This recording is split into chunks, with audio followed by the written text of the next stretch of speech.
Você quer apoiar o nosso canal e nos ajudar a produzir mais conteúdo para você? É simples. Basta você acessar o link da lojinha na descrição sempre que precisar comprar algum produto. Com este simples gesto, você estará nos ajudando muito. Tenho uma dúvida que ultimamente venho me questionando. Quando temos um objetivo, uma meta, traçamos planos e ideias para atingir tal objetivo. Mesmo quando passamos por alguma dificuldade, geralmente procuramos meios de tentar solucionar, sair ou passar da melhor maneira por aquele momento. Tudo isso nos leva a uma posição de pedir a Deus que nos ajude na conquista daquele objetivo ou na solução de um determinado problema. Sempre escutamos nas pregações, nos grupos, encontros de jovens, nas letras de canções e na própria palavra de Deus.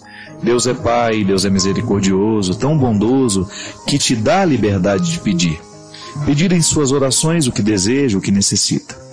Pedir e recebereis, está escrito na Bíblia. Coloca tuas mãos em posição de receber para que Deus lhe entregue bênçãos, graças.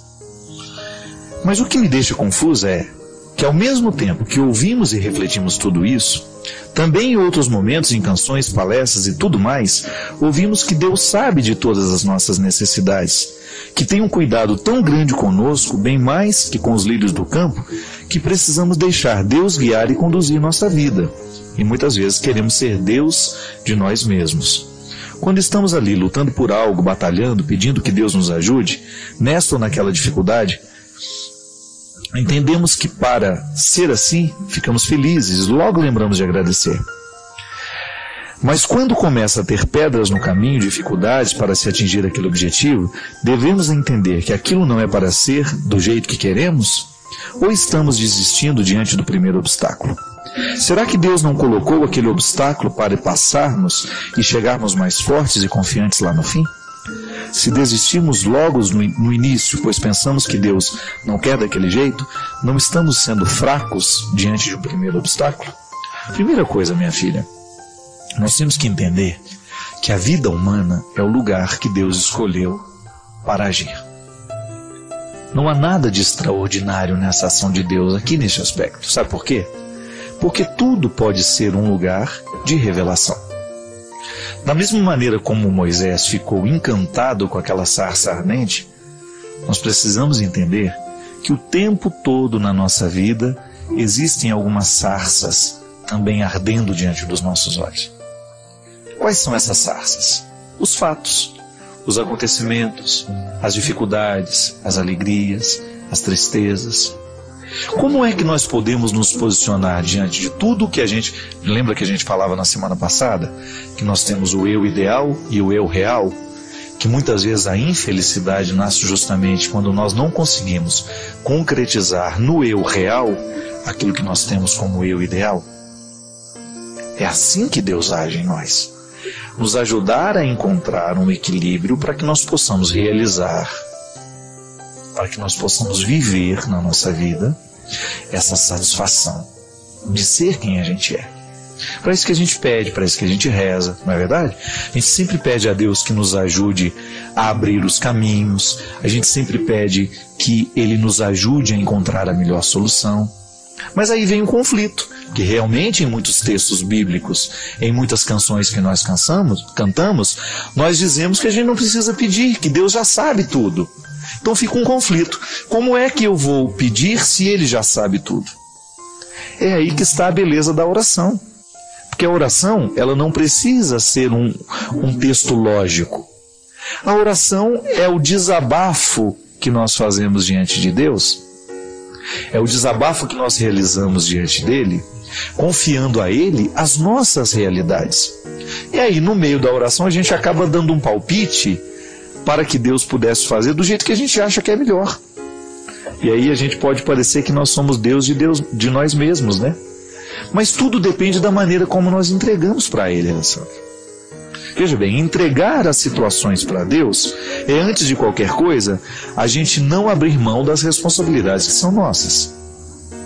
Se eu apresento, eu tenho determinado problema, meu Deus, eu preciso passar neste concurso. Aí eu apresento essa situação para Deus. Eu quero passar. E para passar eu preciso estudar. Então eu faço a minha parte. Tenho a minha vontade e tenho o meu empenho ajudando essa vontade a ser concretizada.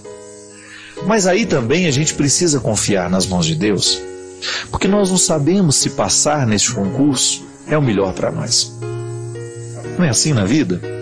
De vez em quando nós insistimos em pedir para Deus aquilo que nós queremos. Eu quero passar neste concurso e para isso me empenho.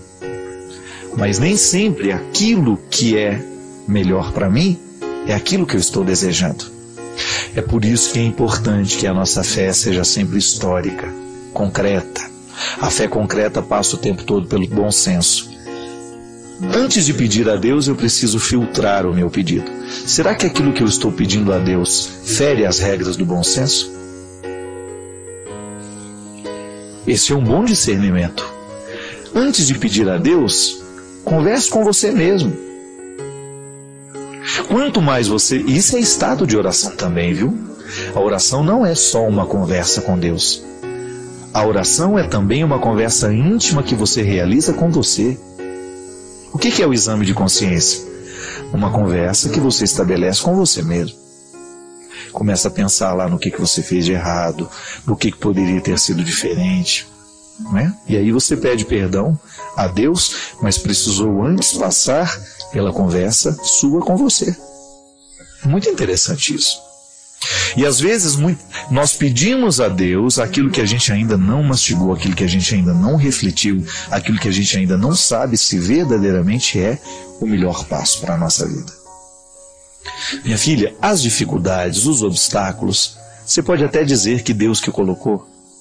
Você pode dizer, os obstáculos da vida fazem parte do processo. Tudo na vida está diretamente ligado a Deus, nós acreditamos assim. Mas os obstáculos são processos naturais da vida, da existência. Nós somos precários, a vida tem precariedades, e os obstáculos fazem parte dessa precariedade. Digamos que este livro tenha sido escrito em inglês. Eu não sei inglês. Eu vou abrir, aqui não, porque não é um livro, isso aqui eu vou ouvir. Vamos pegar um livro para ficar melhor. Um casal especial, os pais de Santa Teresinha. Digamos que este livro tenha sido escrito em inglês. Eu pego e descubro que eu não sei ler o livro. Eu preciso do conteúdo do livro, mas eu não tenho a capacidade de ler em inglês. Isso é um obstáculo natural. É Deus que colocou? Não. Processo natural da vida. Quem não estudou inglês não sabe inglês.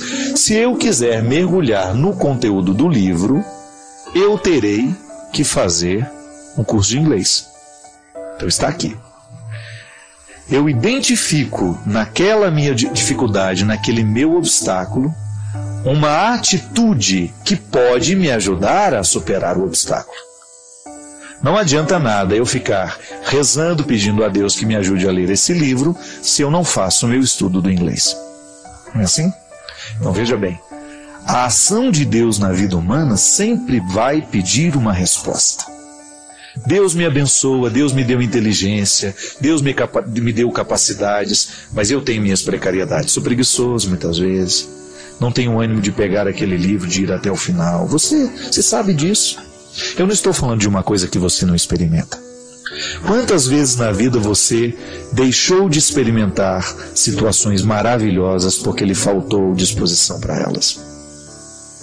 Ah, estou com preguiça de acordar cedo, eu não dou conta, fico cansado demais. São os obstáculos, o contexto da vida. Não é assim?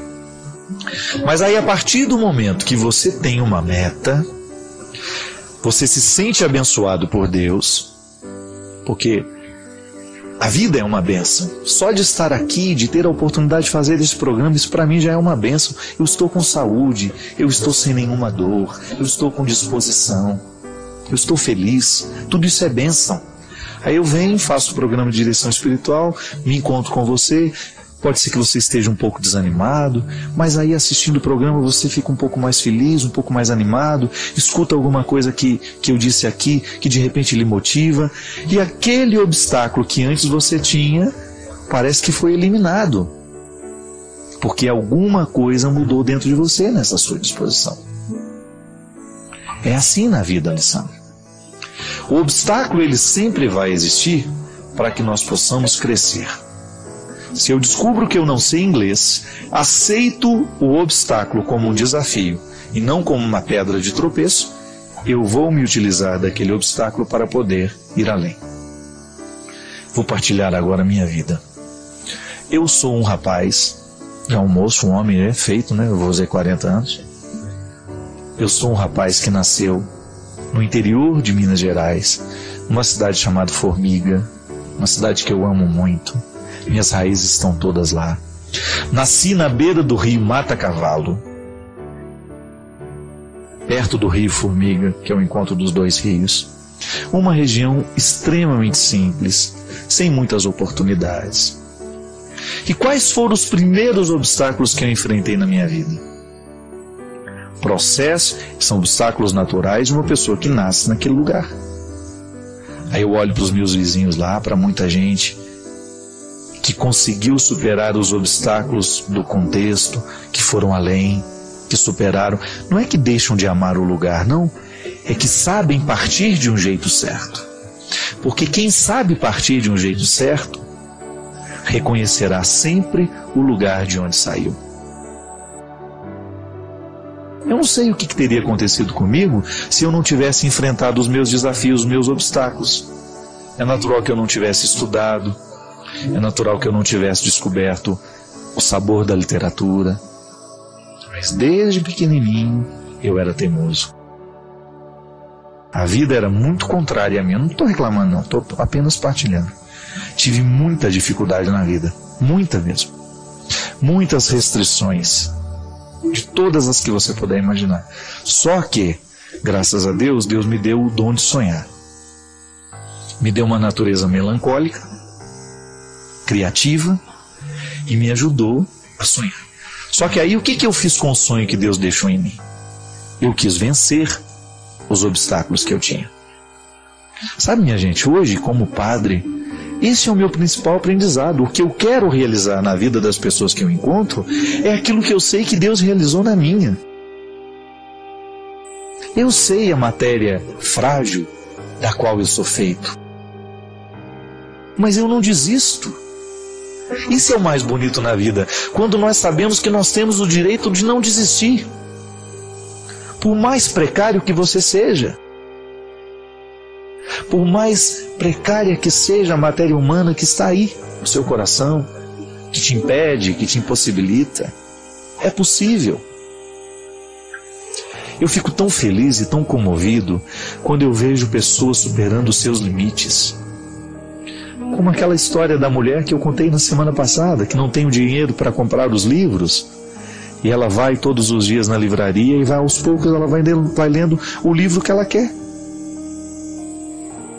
Só que ela precisa vencer o obstáculo de sair de casa, de ir até a livraria, de passar pela vergonha de estar ali todos os dias. É assim. O obstáculo, ele tem que ser um objetivo para a gente vencer, para a gente ir além. E você sabe que eu estou vivendo um tempo da minha vida muito interessante. Quanto mais eu viajo, quanto mais eu conheço o mundo, quanto mais eu conheço pessoas, quanto mais eu recebo pelo o reconhecimento do próprio trabalho que eu faço hoje como evangelizador, mais saudade eu sinto da minha terra. Eu estou vivendo uma fase da vida que eu estou tendo saudade dos meus antigos, sabe? Saudade das coisas que de repente hoje eu não tenho tanto contato mais. Saudade dos meus amigos de infância, do lugar onde eu nasci, né? Eu acho que isso é o processo bonito da vida, Alessandra. Eu tenho saudade daquele tempo que foi difícil, das minhas lutas, da luta da minha família. Hoje eu fico feliz quando eu encontro os meus sobrinhos, os meus irmãos, percebendo que eles estão melhores, que eles estão se superando. Padre, minha mãe faleceu. Além da tristeza que é natural do luto, eu me sinto muito angustiada, pois apesar de amá-la muito, nós não tínhamos um bom relacionamento. Não era uma relação normal entre mãe e filha, e minha lembrança não alcança quando e por que isso começou. Ela sempre foi uma pessoa muito fria, distante, nunca conseguimos conversar como mãe e filha, nunca lhe faltei com respeito, e nos momentos de doença sempre dei o amparo que ela precisava. Sabe, padre, na realidade era muito difícil para mim dar o que eu não recebia. E nos últimos anos, acabei me tornando uma pessoa fria também em relação a ela. Minha angústia é também por não ter conseguido ser uma pessoa melhor nessa situação. Por favor, dê-me uma orientação. Minha filha, sempre que a gente perde uma pessoa, é natural que a gente fique tentando mensurar o que a gente viveu. Isso não é possível, é até injusto com a gente. Toda vez que eu tento, toda vez que eu volto os meus olhos para o passado, eu tenho uma tendência muito natural em atribuir culpas, atribuir responsabilidades, como se isso fosse modificar alguma coisa, né? O fato é que, à medida que nós estamos vivendo, nem sempre nós somos livres o suficiente para modificar as nossas atitudes. Eu falava aqui para vocês no início, né, que muitas vezes eu não sou capaz de modificar uma atitude porque eu não sou suficientemente livre para compreendê-la. E relação de mãe e filha passa muito por isso. Nem sempre mãe é livre no momento que está sendo mãe. E filho também nem sempre é livre no momento que está sendo filho. Pode estar condicionado pelas forças do momento, pelas dificuldades que são próprias daquela hora, ou até mesmo das crises normativas que nós enfrentamos ao longo da nossa vida. E você tem razão, muitas vezes nós não sabemos localizar o porquê da dificuldade com a nossa mãe. As relações familiares, elas são sempre carregadas de culpas. E nós não deveríamos agir assim. A partir do momento que a gente reconhece o papel do outro na nossa vida, o porquê dele nos incomodar tanto, o porquê de nós termos dificuldade com ele, e a gente começa a trabalhar isso no nosso dia a dia, as relações vão ficando mais saudáveis. Então, quando o outro vai embora sem a gente ter feito esse dever de casa, é natural que o incômodo seja maior. Porque aí você também já está romantizando, né? O outro já morreu, você não tem como alterar, aí você fica com aquelas perguntas inférteis. Ah, se eu tivesse feito. Ah, se eu tivesse falado. Ah, se eu tivesse modificado. Não fez, não falou, não modificou. Então não altera nada. A gente tende a agir enquanto a gente pode agir. A gente tem que resolver enquanto as pessoas estão vivas. Enquanto a gente pode olhar nos olhos e dizer com muito amor: mãe, a senhora é minha mãe, mas nós temos mais dificuldades que facilidades. Então nós não vamos nos exigir uma intimidade que não nos é possível. Nós vamos lidar com respeito, nós vamos nos ajudar naquilo que a gente precisar, mas nós não vamos invadir a vida uma da outra.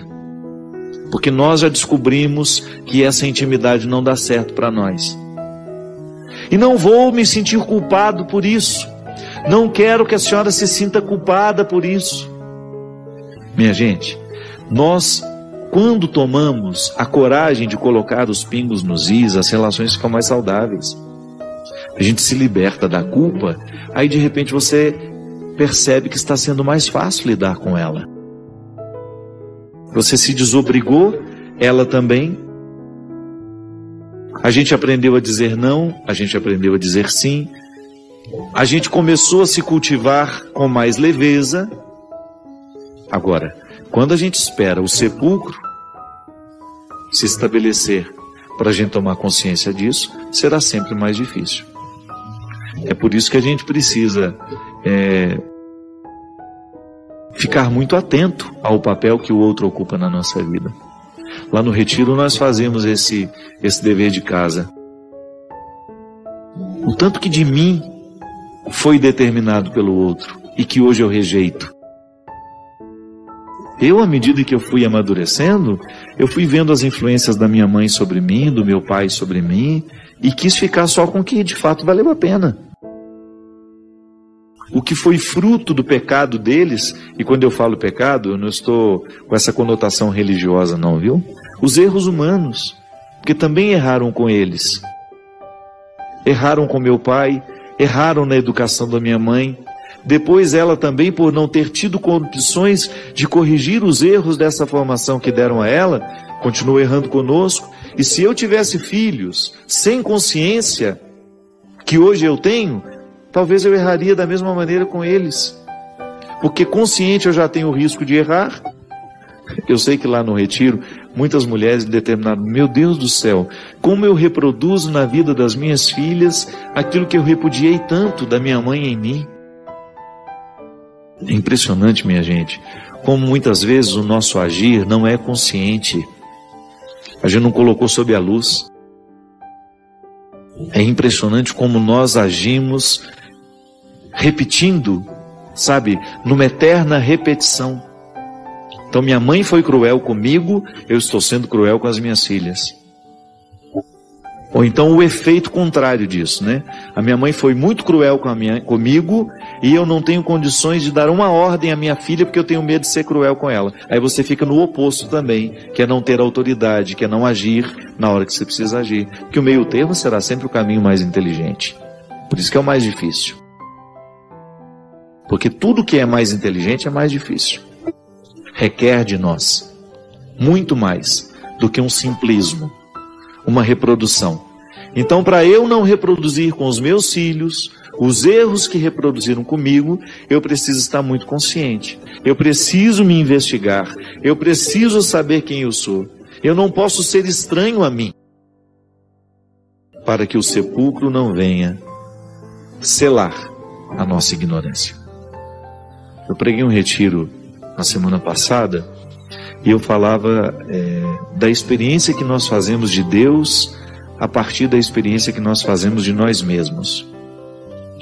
E há um momento do retiro em que eu convidei as pessoas que estavam ali comigo a pensarem nos papéis que seus pais exerceram na sua fé. Porque quando eu digo que Deus é Pai, é natural que eu convoque a imagem que eu tenho de pai. A palavra pai vai me reportar ao pai que eu tive na terra. Deus é Pai. Naturalmente eu penso na minha experiência com meu pai. Tantas vezes eu tenho dificuldade de fazer uma experiência com Deus amoroso porque minha relação com meu pai não foi boa. Eu preciso me libertar disso. Eu preciso pensar que os condicionamentos do meu mau relacionamento com meu pai humano não podem ser transferidos. Esse relacionamento ruim não pode ser transferido para a minha relação com Deus. Eu preciso ser livre para pensar que são duas realidades complementares, mas diferentes. Podem até se complementar, mas são questões diferentes. Somente o tempo, à medida em que eu me liberto. Porque eu vejo muita gente não acreditar em Deus porque tiveram dificuldade de acreditar em seus pais. Experiências humanas mal feitas geram seres humanos, muitas vezes, com muita dificuldade de viver a experiência da transcendência. Quando é que começa isso? A gente não sabe, você mesma disse. O fato é que num determinado momento você percebeu que existia uma indisposição entre você e sua mãe. Isso é tão comum, gente, é mais comum do que nós imaginamos. Todos nós, em algum momento da vida, precisamos curar essa relação com os pais. Precisamos colocar os papéis nos seus devidos lugares.